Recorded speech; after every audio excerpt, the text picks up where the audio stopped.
जी हां दोस्तों, नीतीश को निपटाने का भारतीय जनता पार्टी का प्लान हुआ लीक। आर पार के मूड में आ गए नीतीश कुमार। नायडू के आगे आखिर क्यों झुक गए मोदी, या फिर यह है कोई चाल? लालू प्रसाद और राहुल को नीतीश का खास संदेश। बहुत स्वागत है आप सभी का। आप देख रहे हैं द राजनीति का विशेष सेगमेंट खबर और विश्लेषण। मैं हूं जब्बार खान। दोस्तों, पाकिस्तान से युद्ध और सीज फायर के बाद में आखिर कौन सी स्थिति आ गई कि बिहार विधानसभा चुनाव को लेकर के नीतीश कुमार को निपटाने के लिए बीजेपी का नया प्लान तैयार हो रहा था, जो कि लीक हो गया। आखिर नीतीश कुमार अब भारतीय जनता पार्टी से आर पार के मोड में एक बार फिर से क्यों आ गए?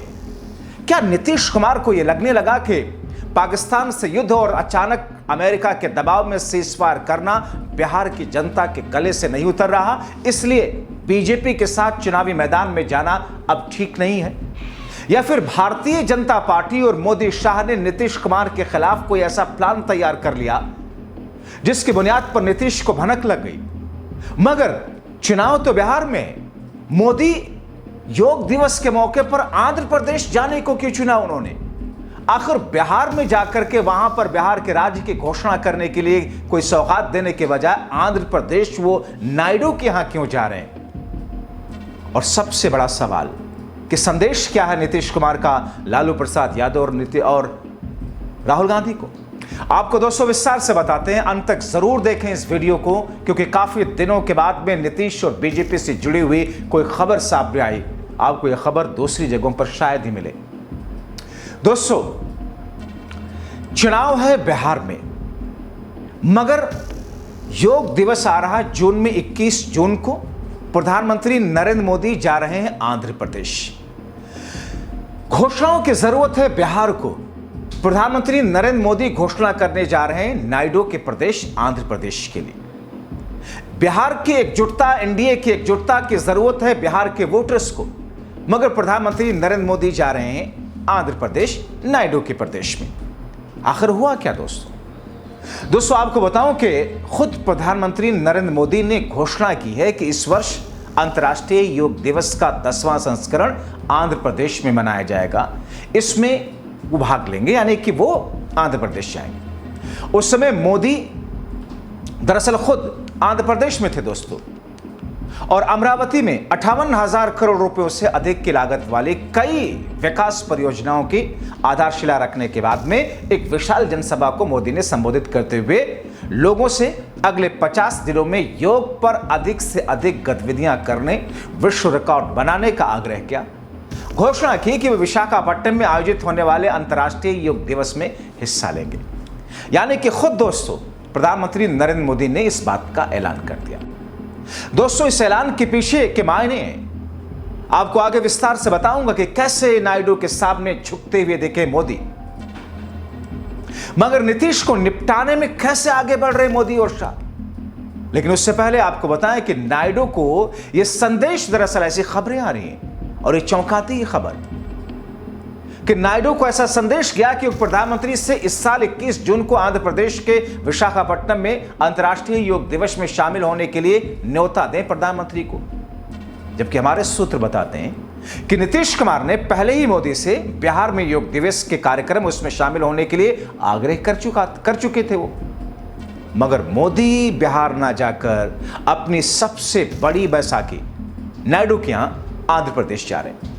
अब दोस्तों, इसके पीछे का खेल क्या है आपको बताता हूं, मगर उससे पहले भी ये बताऊं कि पीएम मोदी आंध्र प्रदेश जाएंगे, वहां नायडू के राज्य के लिए कुछ ना कुछ घोषणाएं करेंगे, सौगात देंगे। नायडू मंच पर दिखेंगे, मोदी मंच पर दिखेंगे, मौका होगा अंतर्राष्ट्रीय योग दिवस का, पूरे देश में चर्चा होगी। दोस्तों, खेल समझिए। चुनाव होना है बिहार में। मोदी जी के दौरे, सबसे ज्यादा उनके दौरे की जरूरत है बिहार के लिए।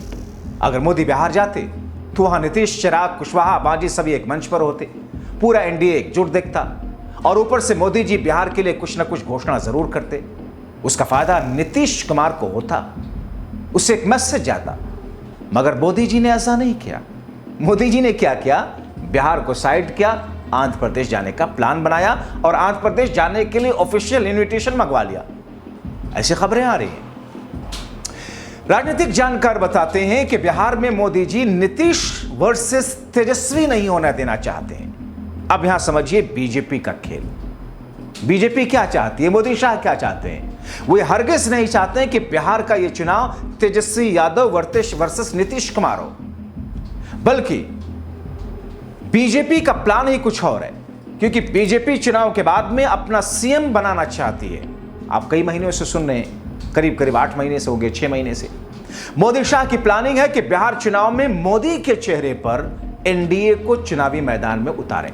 एक तीर से कई निशाना, यानी कि नीतीश वर्सेस तेजस्वी नहीं होगा।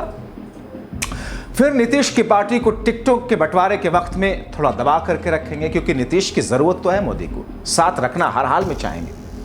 लेकिन नीतीश, मांझी, चिराग, कुशवाहा सबको एक साथ, बीजेपी सबको मोदी के चेहरे पर उतारेंगे। यानी कि चेहरा होगा मोदी का, लड़ाई होगी मोदी वर्सेस ऑल की। और ऐसे में जब नतीजा आएगा और बड़ी पार्टी बीजेपी बन गई तो फिर मुख्यमंत्री होगा बीजेपी का। यानी कि नीतीश को साथ रखते हुए नीतीश का फायदा लेकर नीतीश को चुनाव के बाद निपटा देने की प्लानिंग। अब कहा यह जा रहा दोस्तों, हालांकि नीतीश की प्लानिंग क्या आपको भी बताता हूं कि वो क्या और करेंगे चुनाव के बाद अगर ऐसा होता था। लेकिन उससे पहले, चुनाव से पहले क्या हो रहा, कहा यह जा रहा कि इससे और इसकी भनक नीतीश कुमार उनके शुभचिंतकों को लग गई।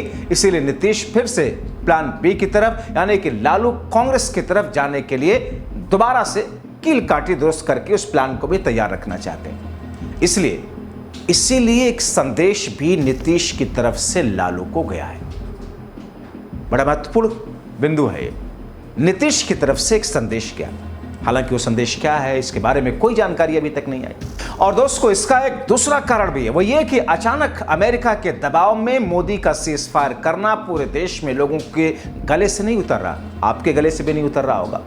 और कुछ ऐसी स्थिति बिहार के वोटर्स के बीच में भी है। तो जिस सेना के शौर्य के प्रयोग से मोदी बिहार में झंडा गाड़ना चाहते थे, वो अचानक सीजफायर करने से उल्टा पड़ गया। इसलिए नीतीश को बीजेपी के साथ रहने में शायद उतना फायदे का सौदा अब नहीं लग रहा, अब ऐसा एहसास भी उनको होने लगा।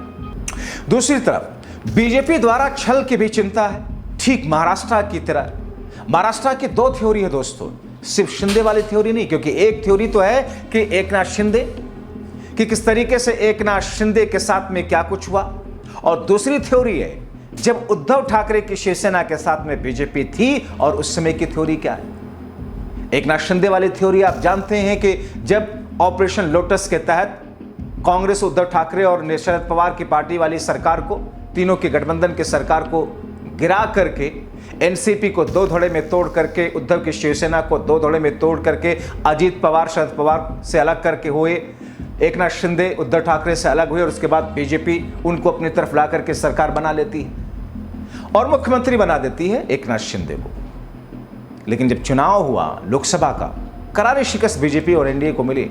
विधानसभा के चुनाव में कैसे जीती वो एक अलग बहस है। बीजेपी विधानसभा के चुनाव में एकनाथ शिंदे सोच करके बैठे थे कि मुख्यमंत्री बनेंगे, लेकिन नहीं बनाया।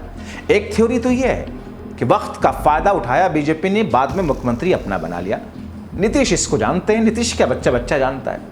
मगर उद्धव ठाकरे वाली थ्योरी समझिए, इस बीते वक्त में जो विधानसभा का चुनाव महाराष्ट्र का हुआ, उससे पहले वाला जो चुनाव था उसमें उद्धव ठाकरे और बीजेपी साथ लड़े थे। और यह बाद में दावा किया गया उद्धव ठाकरे की पार्टी की तरफ से कि अमित शाह ने बंद कमरे में कहा था कि हम लगातार इतने वर्षों से साथ में हैं, सबसे पुराने घटक दलों में बीजेपी और शिवसेना थी और हमारा मुख्यमंत्री, और इस बार यानी कि बीजेपी का ही मुख्यमंत्री बनता आया था जब भी इनके साथ में सरकार बनी थी, और इस बार शिवसेना का मुख्यमंत्री बनेगा, यानी कि उद्धव ठाकरे मुख्यमंत्री बनेंगे।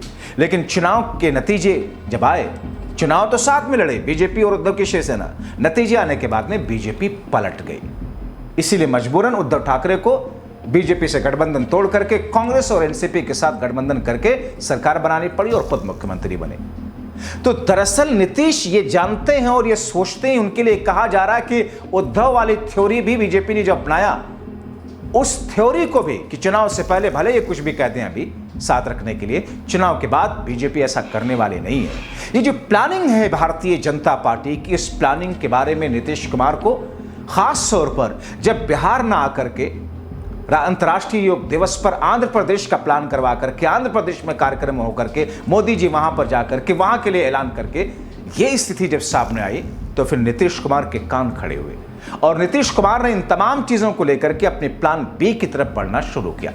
और दूसरा ये भी दोस्तों कि जब प्रधानमंत्री मोदी आंध्र प्रदेश में होंगे, विशाखापट्टनम में होंगे, घोषणा करेंगे आंध्र प्रदेश के लिए और उसके बाद किसी न किसी और चीज का वादा आंध्र प्रदेश के मुख्यमंत्री चंद्रबाबू नायडू करवा ही लेंगे। अगर वो मोदी जी बिहार में होते तो फिर जो नायडू के प्रदेश को मिलेगा, जो नायडू के प्रदेश के लिए घोषणा होगी, जो नायडू के साथ मंच पर प्रधानमंत्री मोदी होंगे, वो सारी की सारी चीजें, वो सारा का सारा लाइमलाइट बिहार के लिए होता, मगर नहीं हो रहा है। और इसके पीछे भारतीय जनता पार्टी की फूंक फूंक करके तैयार की गई रणनीति बताई जा रही है दोस्तों। तो ऐसे में इस रणनीति को लेकर के नीतीश कुमार ने एक बार फिर से 2-3 बिंदुओं पर बातचीत करके अपने प्लान बी को एक्टिव करना शुरू कर दिया है।